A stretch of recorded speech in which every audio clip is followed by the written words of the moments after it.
Dari sahabat kecil, tumbuh cinta yang tak pernah terucap. 10 tahun ia memilih diam, menyiksa hatinya sendiri karena merasa tak pantas. Saat akhirnya berani bicara, restu pun tak mudah didapat. Namun cinta sejati tak menyerah, ia berjuang dalam doa dan air mata, hingga takdir mempertemukan mereka kembali. Assalamualaikum warahmatullahi wabarakatuh. Sahabat Untayan Kisah yang Allah muliakan, semoga hari ini hati kita dalam keadaan tenang, langkah kita dalam lindungannya, dan hidup kita selalu dipenuhi keberkahan. Di tengah lelahnya perjalanan hidup, di antara harapan yang kadang tertunda, semoga kita tetap menjadi hamba yang kuat dan penuh sabar. Sebelum kita menyimak kisah ini, mari kita bersama-sama bersyalawat kepada Nabi Muhammad, dengan penuh cinta dan kerinduan.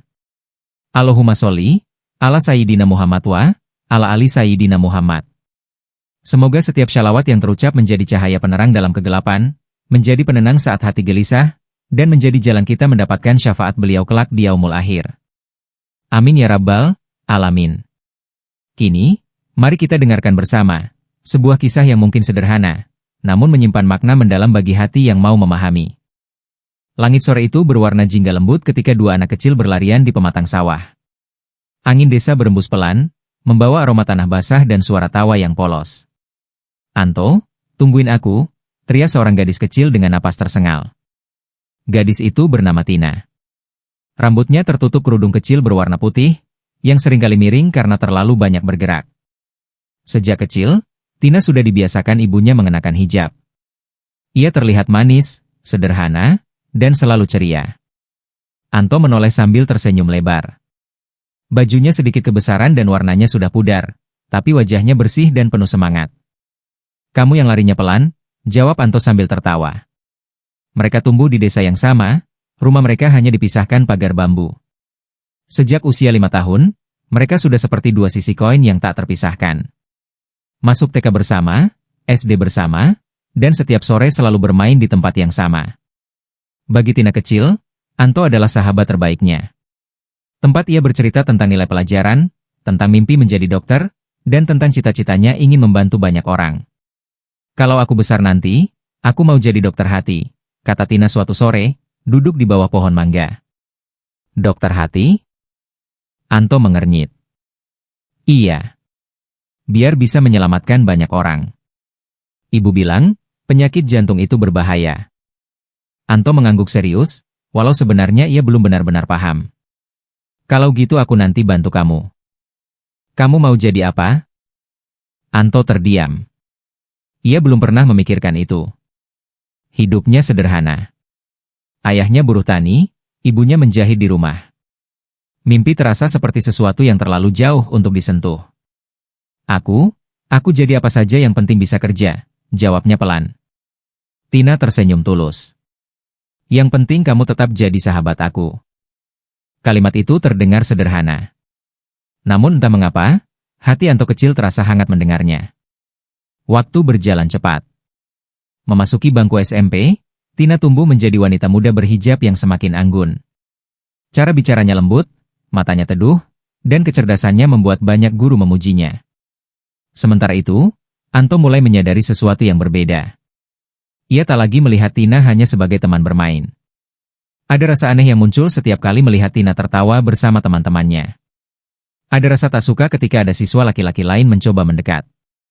Suatu hari di sekolah, seorang siswa bernama Rian memberikan coklat kepada Tina. "Ini buat kamu," kata Rian dengan wajah memerah. Tina menerimanya dengan sopan. "Terima kasih." Dari kejauhan, Anto melihat semuanya. Tangannya mengepal tanpa sadar. Hatinya terasa sesak, padahal ia tak tahu kenapa. Sore itu, Tina menghampirinya seperti biasa. "Kok kamu diam saja sih?" tanya Tina. "Enggak," jawab Anto singkat. "Kamu marah?" "Enggak." Tina menatapnya lama. "Kamu aneh hari ini." Anto hanya menunduk. Ia tak bisa menjelaskan bahwa melihat Tina diberi perhatian oleh orang lain membuat dadanya terasa panas. Sejak hari itu, Anto mulai sadar. Ia menyukai Tina. Bukan sekadar sahabat. Bukan sekadar teman masa kecil. Ia jatuh cinta. Namun kesadaran itu justru membawa rasa takut. Anto mulai melihat dirinya sendiri. sepatu yang sudah menipis di bagian sol, tas yang jahitannya mulai terlepas, uang saku yang sering kali pas-pasan. Sementara Tina selalu rapi, bersih, cerdas, dan bercita-cita tinggi. Orang tuanya terpandang di desa. Ayahnya pegawai kantor kecamatan, ibunya guru mengaji yang dihormati. Mana mungkin, bisik Anto suatu malam. Ia berbaring di kamar kecilnya yang hanya diterangi lampu redup. Ia menatap langit-langit dan berdoa dalam hati. Ya Allah, kenapa rasanya begini? Ia ingin menghilangkan perasaan itu. Ia ingin kembali seperti dulu, tertawa tanpa beban. Namun semakin ia mencoba menjauh, semakin kuat rasa itu tumbuh. Di sekolah, ia mulai menjaga jarak. Ia tak lagi duduk terlalu dekat. Ia tak lagi sering mengantar Tina pulang. Tina menyadarinya. Anto, kamu kenapa sih? Tanya Tina suatu sore ketika mereka berjalan pulang. Enggak apa-apa. Kamu berubah. Anto tersenyum tipis. Kita sudah besar, Tin. Enggak mungkin terus kayak anak kecil. Tina terdiam. Ada sesuatu yang berbeda dalam nada suara Anto. Tapi ia tak tahu apa. Hari kelulusan SMP tiba. Semua siswa berkumpul di aula sekolah. Tina berdiri di depan sebagai salah satu lulusan terbaik. Dengan hijab biru muda dan senyum bangga, ia menerima penghargaan. Anto melihatnya dari kursi belakang. Hatinya penuh rasa bangga, sekaligus takut. Setelah acara selesai, Tina menghampirinya. Kita tetap barengkan SMA nanti? Tanya Tina penuh harap. Anto menelan ludah. Ia tahu, untuk masuk SMA favorit di kota, biayanya tidak sedikit. Aku belum tahu. Maksudnya? Aku mungkin sekolah biasa saja di sini. Wajah Tina berubah. Kenapa? Anto tersenyum kecil. Enggak semua orang punya jalan yang sama, Tin. Untuk pertama kalinya, Tina melihat jarak di antara mereka. Sore itu, mereka duduk di tempat biasa, di bawah pohon mangga yang menjadi saksi masa kecil mereka. Anto, suara Tina lembut, kalau suatu hari nanti kita sibuk dengan hidup masing-masing, kamu jangan lupa aku ya. Anto menatapnya lama. Angin meniup pelan hijab Tina. Enggak akan. Di dalam hati, Anto menambahkan kalimat yang tak pernah ia ucapkan. Aku nggak mungkin lupa sama cinta pertamaku. Namun ia memilih diam. Karena baginya, mencintai Tina dalam diam terasa lebih aman daripada kehilangan Tina karena kejujurannya. Langit perlahan berubah gelap. Masa kecil mereka pun perlahan berakhir. Tanpa mereka sadari, jarak, waktu, dan keadaan akan menjadi ujian pertama bagi rasa yang belum sempat terucap. Dan Anto, sejak hari itu, mulai memendam cinta yang kelak akan menyiksa hatinya selama bertahun-tahun. Kelulusan SMP menjadi awal perpisahan kecil yang terasa besar bagi Anto. Tina diterima di SMA favorit di kota. Sekolah dengan gedung megah, fasilitas lengkap, dan siswa-siswi berprestasi. Sementara Anto, seperti yang sudah ia duga, melanjutkan sekolah di SMA negeri sederhana di desanya. Hari pertama masuk SMA, Anto berdiri di depan gerbang sekolah barunya. Cat dindingnya mulai mengelupas, lapangan tanahnya berdebu, dan ruang kelasnya panas. Ia menghela napas panjang. Ini jalanku, gumamnya pelan. Di sisi lain kota, Tina mengenakan seragam putih abu-abu dengan hijab rapi yang membingkai wajahnya. Ia tampak anggun sebagai wanita muda berhijab yang penuh semangat. Banyak mata memandangnya, bukan hanya karena kecantikannya, tetapi juga karena sikapnya yang lembut dan sopan. Awalnya, Anto dan Tina masih sering berkabar. Sekolahku capek banget, tuh, tulis Tina suatu malam melalui pesan singkat. Capek gimana? Banyak tugas, banyak saingan. Tapi aku harus bisa. Aku mau jadi dokter hati. Anto tersenyum membaca pesan itu. Hatinya selalu hangat setiap kali Tina menyebut cita-citanya. Kamu pasti bisa, balas Anto. Namun semakin hari, perbedaan dunia mereka semakin terasa. Tina mulai sibuk dengan organisasi, lomba, dan kegiatan sekolah. Teman-temannya kebanyakan anak kota, berpenampilan rapi, berbicara percaya diri, dan memiliki mimpi besar yang terdengar nyata. Anto tetap menjadi Anto. Pagi membantu ayahnya sebentar di sawah, siang sekolah, sore membantu ibunya menjahit, malam belajar seadanya. Ia sering melihat unggahan Tina di media sosial. Foto bersama teman-teman barunya, foto saat memenangkan lomba, foto kegiatan bakti sosial. Tina terlihat bahagia. Dan setiap kali melihatnya, Anto merasa bangga sekaligus tersiksa. Suatu sore, saat Tina pulang ke desa karena libur semester, mereka bertemu lagi di bawah pohon mangga. "Kamu kurusan?" kata Tina sambil tersenyum. "Kamu makin sibuk," balas Anto. Tina tertawa kecil. "Aku cuma ngejar mimpi." Angin berembus pelan. Hening sejenak. "Anto," suara Tina berubah lembut, "kamu pernah nggak sih punya sesuatu yang pengen banget kamu sampaikan, tapi takut?" Jantung Anto berdegup lebih cepat. "Kenapa?" "Enggak tahu. Cuma nanya saja." Anto tahu, mungkin itu kesempatan. Mungkin itu momen yang selama ini ia tunggu. Namun bayangan dirinya dengan sepatu lusuh, dengan seragam yang warnanya mulai pudar, dengan masa depan yang belum jelas, membuat lidahnya keluh. "Enggak semua hal harus disampaikan," jawabnya akhirnya. Tina menunduk pelan. Ada kekecewaan kecil di matanya, walau ia berusaha tersenyum. Sejak lulus SMP, sebenarnya Tina telah menunggu. Ia menunggu kalimat sederhana itu. Kalimat yang mungkin akan mengubah hubungan mereka.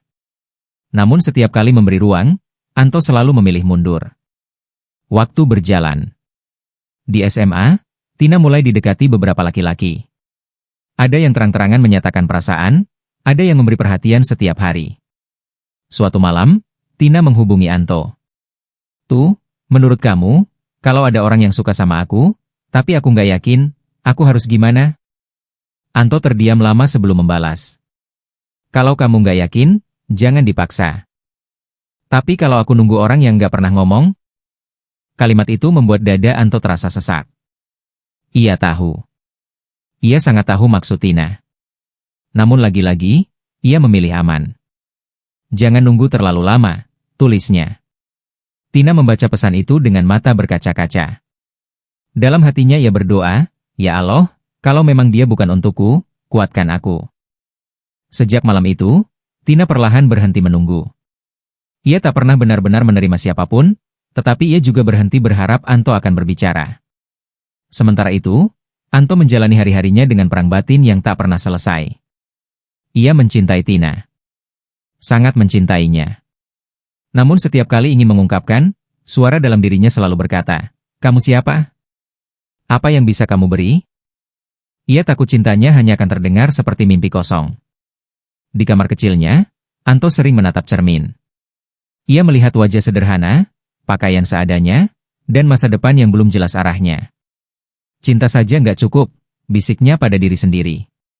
Suatu hari, saat kelas 3 SMA, Anto mendengar kabar bahwa Tina diterima di Fakultas Kedokteran di universitas ternama. Seluruh desa bangga. Ibunya bahkan berkata, Tina itu anak baik. Calon dokter. Orang tuanya pasti senang. Anto tersenyum tipis. Bangga, tentu saja. Namun juga merasa semakin jauh.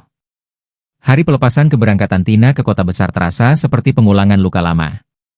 Tina berdiri di depan rumahnya, mengenakan hijab rapi dan senyum yang berusaha tegar. "Kamu jaga diri ya, tuh," katanya pelan. "Kamu juga. Kita tetap sahabat kan?" Anto menatap mata Tina yang teduh. "Iya." Lagi-lagi, hanya itu yang mampu ia ucapkan. Padahal hatinya berteriak, "Jangan pergi terlalu jauh dari aku." Mobil yang membawa Tina perlahan menjauh. Anto berdiri sampai kendaraan itu menghilang di tikungan jalan. Sejak hari itu, jarak bukan hanya soal kilometer. Ia menjadi jarak mimpi, jarak keberanian, dan jarak status.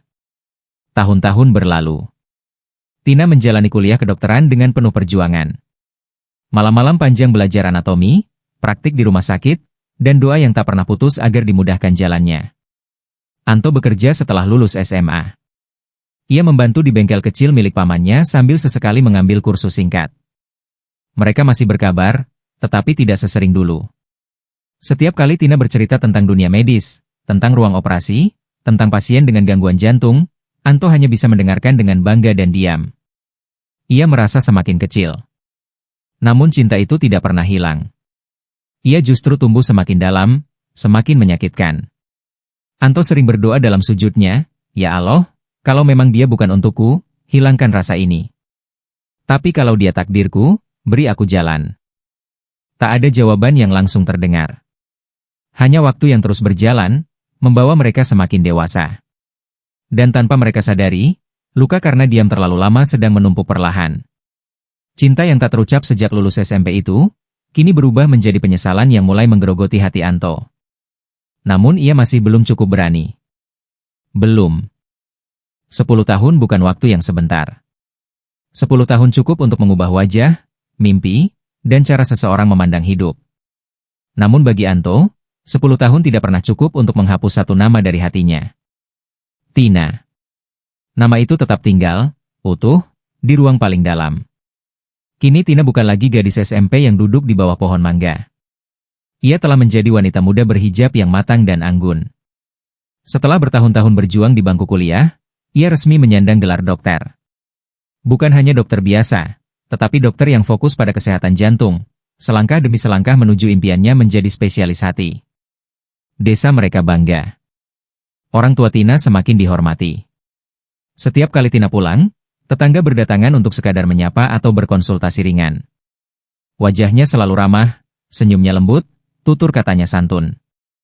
Anto melihat semua itu dari kejauhan. Ia tidak lagi anak remaja yang lugu.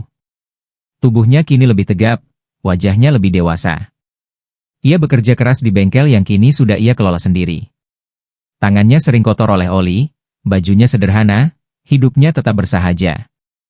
Namun hatinya masih sama seperti 10 tahun lalu. Masih mencintai Tina dalam diam.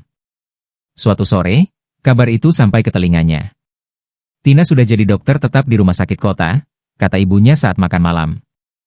Anto mengangguk pelan. Banyak yang bilang dia akan cepat jadi spesialis, lanjut ibunya bangga. Iya, Bu.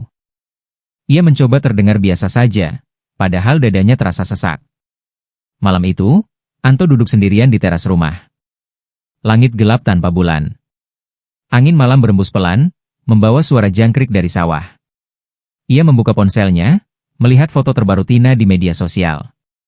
Tina mengenakan jas dokter putih, hijabnya rapi, wajahnya tampak lebih dewasa namun tetap lembut. Di kolom komentar, banyak ucapan selamat. Banyak pujian. Bahkan beberapa pria terang-terangan mengaguminya. Anto membaca semuanya dalam diam. Ada rasa bangga yang tulus. Namun ada juga rasa takut yang semakin nyata. Aku ini siapa sekarang di hidupmu, Tin? Gumamnya pelan. Hubungan mereka memang tak pernah benar-benar putus. Mereka masih sesekali berkabar, terutama saat momen penting. Ulang tahun, hari raya, atau ketika salah satu dari mereka sedang menghadapi masalah besar. Namun intensitas itu jauh berbeda dibanding dulu. Tina pernah menghubunginya suatu malam. Tuh, kamu pernah merasa terlambat nggak sih dalam hidup? Anto tersenyum pahit membaca pesan itu. Terlambat soal apa? Entahlah. Kadang aku merasa ada hal yang seharusnya terjadi dulu, tapi nggak pernah terjadi. Jantung Anto berdegup cepat. Ia tahu. Ia selalu tahu. Namun seperti biasanya, ia memilih jawaban aman. Enggak semua yang terlambat berarti salah waktu. Tina membalas dengan satu kata, iya. Namun di balik layar ponselnya, Tina menatap pesan itu dengan mata yang berkaca-kaca. Sejak lulus SMP, ia memang menunggu. Menunggu keberanian Anto. Menunggu satu kalimat sederhana yang tak pernah datang. Bertahun-tahun ia mencoba memberi tanda. Bertahun-tahun pula Anto memilih diam. Akhirnya Tina belajar satu hal, mungkin diamnya Anto memang jawaban. Waktu terus berjalan. Suatu hari, ketika Tina pulang ke desa untuk menghadiri acara keluarga, mereka kembali bertemu setelah sekian lama tidak berbincang langsung. Anto berdiri canggung di depan rumah Tina. Ia mengenakan kemeja sederhana yang paling rapi yang ia miliki. Sepatunya masih sepatu lama, tapi sudah ia bersihkan sebaik mungkin. Pintu terbuka. Tina berdiri di sana, mengenakan gamis panjang dan hijab lembut berwarna pastel. Wajahnya lebih matang, sorot matanya lebih tenang. Anto, suaranya terkejut sekaligus hangat. Iya. Untuk beberapa detik, waktu seakan berhenti. Kamu, Berubah, kata Tina pelan. Kamu juga. Mereka duduk di ruang tamu. Percakapan awal terasa canggung, berbeda dengan masa kecil mereka yang selalu penuh tawa tanpa jeda. Kamu sibuk banget ya sekarang? Tanya Anto. Lumayan. Rumah sakit pada terus. Banyak pasien jantung. Kamu hebat. Tina tersenyum tipis. Enggak juga. Masih banyak yang harus aku kejar. Hening kembali turun.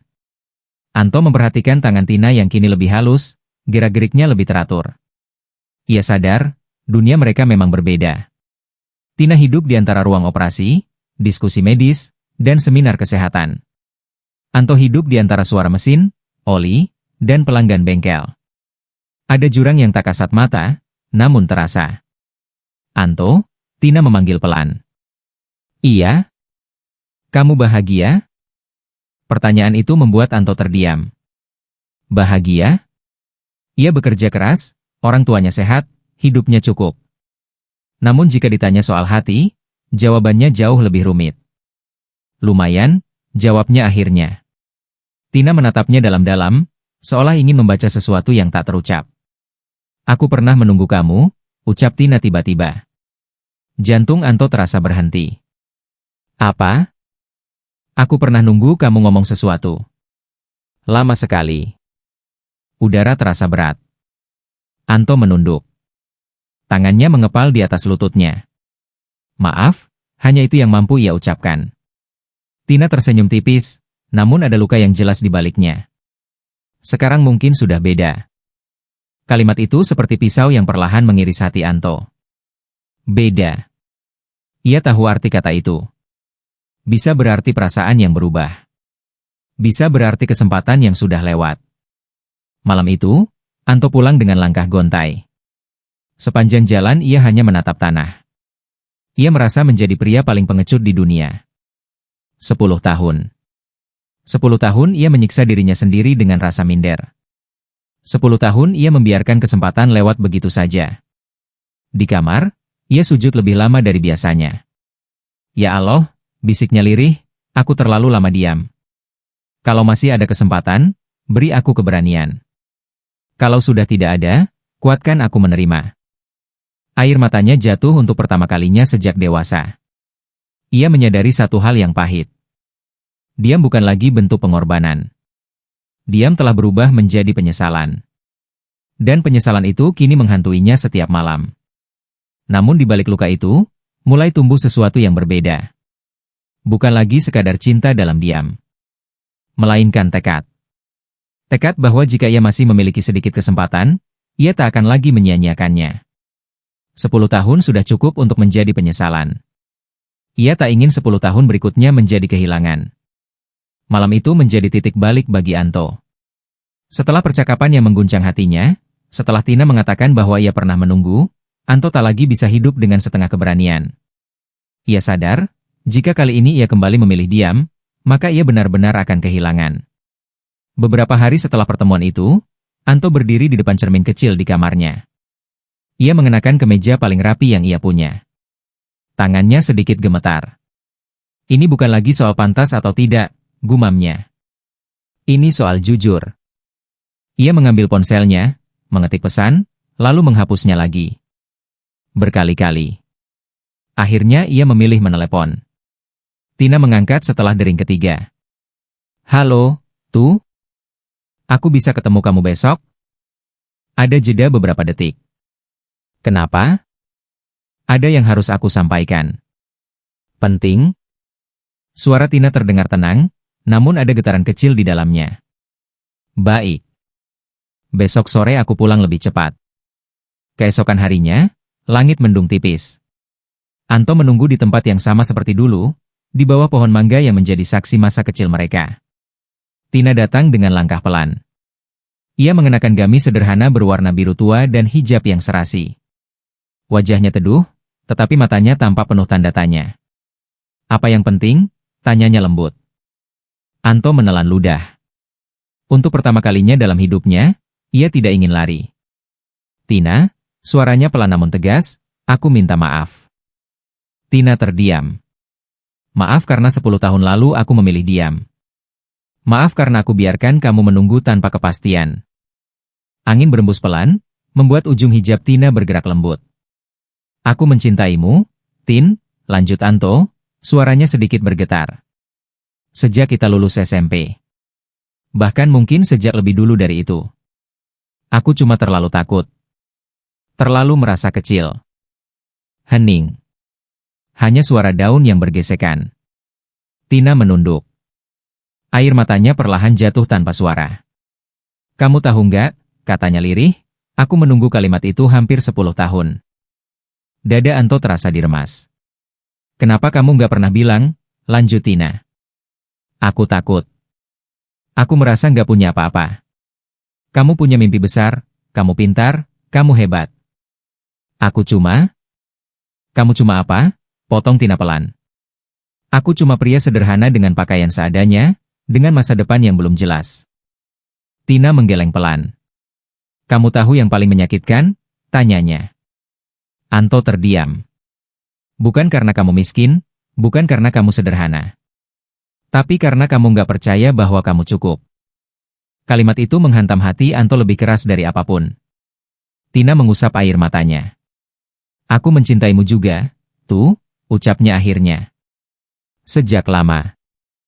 Dunia seperti berhenti sejenak. Anto menatapnya, seakan takut salah dengar. Tapi waktu nggak bisa diputar, lanjut Tina. Kita bukan anak SMP lagi. Aku tahu, jawab Anto cepat. Dan aku nggak datang untuk masa lalu. Aku datang untuk masa depan. Tina menatapnya dalam. Masa depan itu nggak sesederhana pengakuan, katanya pelan. Kamu tahu orang tuaku. Anto mengangguk. Ayah Tina dikenal tegas. Ibunya lembut namun sangat menjaga masa depan anak satu-satunya itu. Mereka pasti punya harapan besar. Aku siap, kata Anto mantap. Beberapa hari kemudian, Anto memberanikan diri datang ke rumah Tina secara resmi. Ia mengenakan pakaian terbaik yang ia miliki. Tangannya berkeringat, jantungnya berdegup kencang. Ayah Tina duduk di ruang tamu dengan wajah serius. Ibunya berada di samping, memandang Anto dengan tatapan penuh penilaian. Apa maksud kedatanganmu? Tanya ayah Tina tegas. Anto menarik napas panjang. Saya datang untuk menyampaikan niat baik. Saya mencintai Tina, dan saya ingin menjalin hubungan yang serius. Ruangan terasa hening. Ayah Tina menatapnya lama. Kamu bekerja apa sekarang? Saya mengelola bengkel, Pak. Dan kamu merasa cukup untuk mendampingi anak saya? Dia dokter. Calon spesialis. Kalimat itu seperti tamparan, walau disampaikan dengan tenang. Anto menunduk hormat.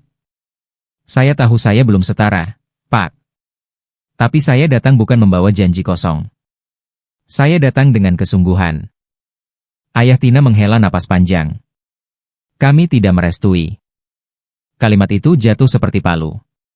Ibunya ikut berbicara, suaranya lembut namun tegas. Tina sudah berjuang keras sampai di titik ini. Kami ingin pasangan yang sejalan, yang selevel, yang bisa mendukung karirnya. Anto merasa dadanya sesak, namun ia tidak membantah. Saya mengerti. Tina yang sejak tadi diam, akhirnya bersuara. Ayah, Ibu, saya mencintainya. Ayahnya menatap tajam. Cinta saja tidak cukup. Anto menatap lurus ke depan. Kalau begitu, beri saya waktu. Semua mata tertuju padanya. Saya akan membuktikan bahwa saya pantas. Ayah Tina tersenyum tipis, namun bukan senyum setuju. Kami tidak melarang kamu berusaha. Tapi restu tidak semudah itu diberikan. Malam itu, Anto pulang dengan hati campur aduk. Ia sudah mengucapkan cinta yang lama terpendam. Tina membalasnya. Namun perjuangan ternyata baru dimulai. Di kamarnya, ia kembali bersujud. Ya Allah, kalau cinta ini benar, beri aku kekuatan untuk memperjuangkannya dengan cara yang benar. Ia bangkit dengan satu keputusan besar. Ia tak ingin hanya meminta diterima. Ia ingin menjadi layak. Dan untuk pertama kalinya dalam hidupnya, Anto tidak lagi merasa kecil. Ia merasa tertantang. Cinta yang dulu hanya menjadi luka diam, kini berubah menjadi api yang menyala dalam dadanya. Namun ia tahu, jalan di depan tidak akan mudah. Karena mencintai wanita muda berhijab yang telah menjadi dokter bukan hanya soal perasaan, melainkan soal tanggung jawab, kesetaraan, dan pembuktian.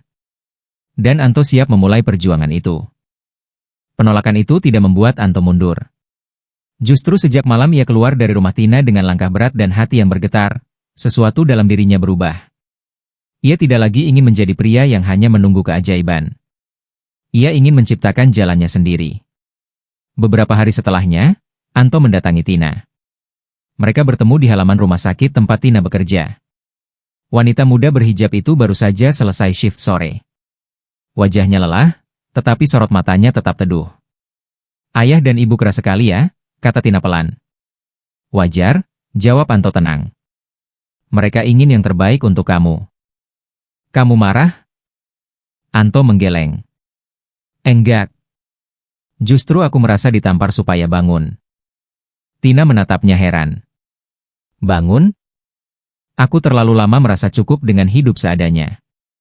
Padahal kalau aku benar-benar mencintaimu, aku harus berani naik kelas." Tina terdiam. "Aku mau kuliah," lanjut Anto mantap. "Kuliah?" Mata Tina membesar. "Iya. Bukan cuma sekadar ambil gelar, tapi serius. Aku mau belajar sungguh-sungguh. Aku mau jadi dokter." Angin sore berembus lembut. "Anto," suara Tina bergetar, "itu bukan jalan yang mudah." "Aku tahu. Tapi cinta juga bukan jalan mudah." Tina menatapnya lama. Ia melihat sesuatu yang dulu tak pernah ia lihat, keyakinan. Malam itu, Anto berbicara kepada kedua orang tuanya. "Bu, Pak, aku mau kuliah." Ayahnya yang sedang menyeruput teh terdiam. Ibunya menghentikan jahitannya. "Kuliah? Biayanya besar, tuh," kata ibunya pelan. "Aku tahu. Aku akan tetap kerja. Aku ambil kelas malam dulu." Pelan-pelan. Ayahnya menatapnya dalam. "Kenapa tiba-tiba?" Anto terdiam sejenak, lalu menjawab jujur, "Karena aku ingin memperjuangkan masa depan." Ia tidak menyebut nama Tina, tetapi kedua orang tuanya paham. Ibunya tersenyum lembut. "Kalau niatmu baik, insya Allah ada jalan. Berdoalah sama Allah, minta kekuatan." Sejak hari itu, hidup Anto berubah drastis. Pagi ia tetap membuka bengkel. Siang hingga sore ia bekerja tanpa henti. Malam hari ia mengikuti kelas persiapan untuk masuk perguruan tinggi. Ia belajar matematika, biologi, dan kimia dari awal. Buku-buku tebal yang dulu terasa asing kini menjadi teman setianya. Seringkali ia tertidur di meja belajar karena kelelahan. Seringkali pula ia merasa ingin menyerah. Namun setiap kali lelah itu datang, ia teringat wajah Tina saat mengatakan, "Aku mencintaimu juga." Kalimat itu menjadi bahan bakarnya. Ia sujud lebih lama dari biasanya. "Ya Allah, kalau ini jalanku untuk membuktikan cinta dan tanggung jawabku, kuatkan aku. Jangan biarkan aku menyerah di tengah jalan." Tahun pertama terasa sangat berat. Teman-teman sebayanya sudah mapan dengan pekerjaan tetap. Sementara Anto kembali menjadi mahasiswa baru, duduk di bangku kuliah bersama anak-anak yang lebih muda darinya. Ada rasa malu. Ada rasa minder. Namun kali ini, ia tidak lari. Ia justru belajar lebih keras. Ketika akhirnya ia diterima di Fakultas Kedokteran melalui jalur ujian, ia menangis dalam diam. Bukan karena merasa hebat, tetapi karena untuk pertama kalinya ia merasa satu langkah lebih dekat pada mimpinya, dan pada Tina. Tina pun terharu ketika mendengar kabar itu. "Kamu benar-benar gila," katanya sambil tertawa kecil, air matanya ikut jatuh. "Gila karena cinta?" tanya Anto. "Gila karena berani." Namun perjuangan tidak berhenti di sana. Kuliah kedokteran bukan perkara ringan. Biaya tinggi, materi sulit, waktu terbatas. Anto harus membagi waktunya dengan sangat disiplin.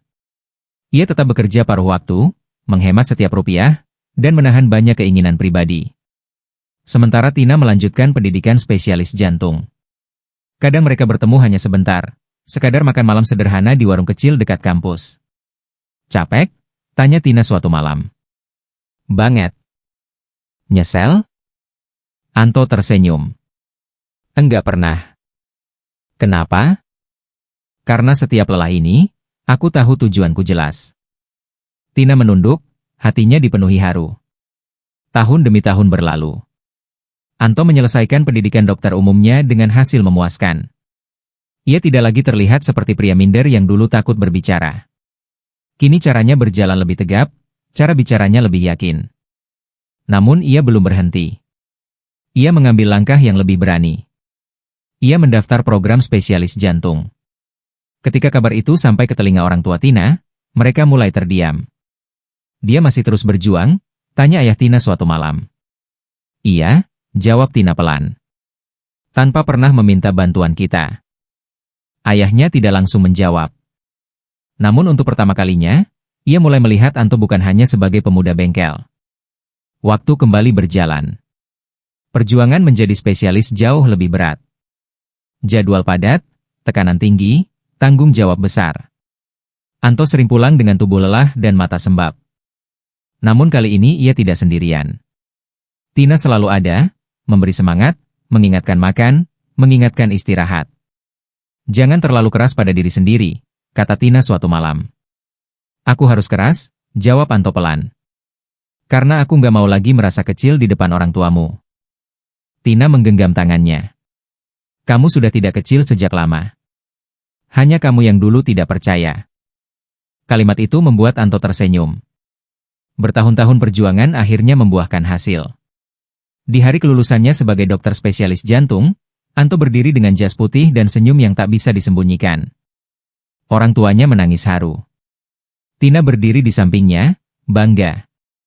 Ia bukan lagi pria dengan pakaian seadanya yang merasa tak pantas. Ia telah membuktikan bahwa cintanya bukan sekadar kata-kata. Ia membuktikannya dengan kerja keras, doa, dan kesungguhan. Dan kini, tinggal satu hal yang harus ia selesaikan. Restu. Hari kelulusan itu bukan hanya tentang gelar. Bukan hanya tentang jas putih dan stetoskope yang kini tergantung mantap di leher Anto. Hari itu adalah bukti. Bukti bahwa pria sederhana yang dulu merasa tidak pantas, kini berdiri sejajar dengan wanita yang ia cintai. Di aula kampus, tepuk tangan menggema saat nama Anto dipanggil sebagai dokter spesialis jantung. Ia melangkah maju dengan tenang, tetapi di dalam dadanya, gelombang emosi tak terbendung. Ia teringat masa kecilnya di pematang sawah. Ia teringat sepatu lusuhnya. Ia teringat 10 tahun penyesalan. Dan ia teringat satu kalimat yang mengubah hidupnya, aku mencintaimu juga. Setelah acara selesai, Tina menghampirinya. Wanita muda berhijab itu mengenakan gamis putih sederhana. Wajahnya berseri namun matanya berkaca-kaca. Akhirnya, bisiknya pelan. Akhirnya, jawab Anto dengan suara bergetar. Mereka tidak perlu banyak kata. Perjuangan panjang telah berbicara untuk mereka. Namun satu langkah terakhir masih harus ditempuh. Restu. Beberapa hari kemudian, Anto kembali berdiri di depan rumah Tina. Rumah yang dulu pernah menjadi tempat ia ditolak dengan halus namun tegas. Kali ini ia datang bukan sebagai pemuda bengkel. Ia datang sebagai dokter spesialis jantung. Ayah Tina membuka pintu. Tatapan mereka bertemu. Silakan masuk, kata ayahnya singkat. Nada suaranya tidak lagi setajam dulu, namun tetap penuh wibawa. Mereka duduk di ruang tamu yang sama. Ibunya juga hadir, wajahnya tenang namun serius. Anto menarik napas dalam.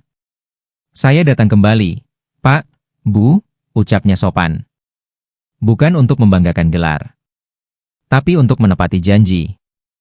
Ayah Tina menatapnya dalam. Janji apa? Janji bahwa saya akan menjadi pria yang pantas mendampingi putri bapak dan ibu. Hening menyelimuti ruangan. Saya tahu dulu bapak menolak bukan karena membenci saya, tapi karena ingin memastikan masa depan Tina aman, lanjut Anto. Sekarang saya tidak hanya membawa cinta, tapi juga tanggung jawab. Ibunya berbicara lebih dulu.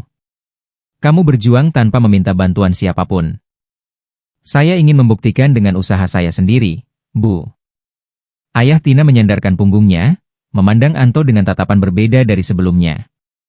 Kamu tahu, katanya pelan, kami tidak pernah meragukan perasaanmu. Yang kami ragukan adalah kesiapanmu. Anto mengangguk. Dan keraguan itu membuat saya berubah. Tina yang sejak tadi diam akhirnya bersuara. Ayah, ibu, dia tidak pernah menyerah. Bahkan saat saya hampir menyerah. Ibunya tersenyum tipis. Selama ini kami memperhatikan, ucapnya lembut. Kami ingin melihat apakah kamu hanya bersemangat sesaat, atau benar-benar konsisten. Ayah Tina menatap Anto sekali lagi. Sekarang saya tanya satu hal, katanya tegas. Kalau suatu hari karir Tina lebih tinggi dari kamu, apakah kamu akan tetap bangga, atau merasa kalah? Pertanyaan itu tidak mudah. Namun Anto menjawab tanpa ragu. Saya mencintainya bukan untuk bersaing. Saya ingin berjalan di sampingnya, bukan di depannya. Ruangan kembali hening. Beberapa detik terasa seperti menit yang panjang. Lalu Ayah Tina menghela napas panjang. Kalau begitu, katanya pelan, kami restui. Dunia Anto seakan berhenti. Benar, Pak, suaranya hampir tak percaya. Ayah Tina mengangguk. Kamu sudah membuktikan bahwa kamu bukan pria yang mudah menyerah. Kami ingin anak kami bersama pria yang bertanggung jawab. Air mata Tina jatuh tanpa bisa ditahan. Anto menunduk, menahan haru yang hampir meledak. Terima kasih, Pak. Terima kasih, Bu. Saya akan menjaga amanah ini. Malam itu, untuk pertama kalinya sejak perjalanan panjangnya dimulai, Anto merasa benar-benar tenang. Ia bersujud lebih lama dari biasanya. Ya Allah, terima kasih sudah memberi jalan di saat aku hampir kehilangan harapan. Terima kasih sudah mengajarkan bahwa cinta harus diperjuangkan dengan cara yang benar. Beberapa bulan kemudian, akad nikah dilangsungkan dengan sederhana namun hikmat. Tina duduk anggun dalam balutan busana pengantin yang menutup aurat dengan indah. Wajahnya bercahaya, senyumnya tulus. Anto duduk di hadapan penghulu, tangannya sedikit gemetar. Ijab kabul terucap lancar. Satu napas. Satu kalimat. Satu ikatan seumur hidup. Air mata haru memenuhi ruangan. Kini mereka bukan lagi dua sahabat yang dipisahkan oleh keraguan. Bukan lagi dua anak kecil yang berlari di pematang sawah. Mereka adalah pasangan. Suami dan istri. Di malam pertama sebagai pasangan halal, mereka duduk berdampingan. Kamu tahu nggak, kata Tina pelan, kalau saja kamu ngomong 10 tahun lalu, mungkin jalannya beda. Anto tersenyum lembut. Mungkin. Tapi kalau bukan karena 10 tahun itu, aku nggak akan jadi seperti sekarang. Tina mengangguk. Kadang, waktu memang tidak memberi apa yang kita mau saat itu juga. Tapi waktu memberi apa yang kita butuhkan untuk tumbuh. Cinta pertama mereka bukan cinta yang instan. Ia ditempa oleh penolakan. Diuji oleh jarak. Ditempa oleh rasa minder. Dikuatkan oleh doa. Dan akhirnya dimenangkan oleh ketekunan. Di bawah langit malam yang tenang, Anto menggenggam tangan istrinya. Terima kasih sudah menunggu, walau aku terlalu lama diam. Tina tersenyum. Terima kasih sudah akhirnya berani. Dan kisah sahabat yang menjadi cinta pertama itu pun berakhir bukan dengan penyesalan, melainkan dengan kebahagiaan yang diperjuangkan.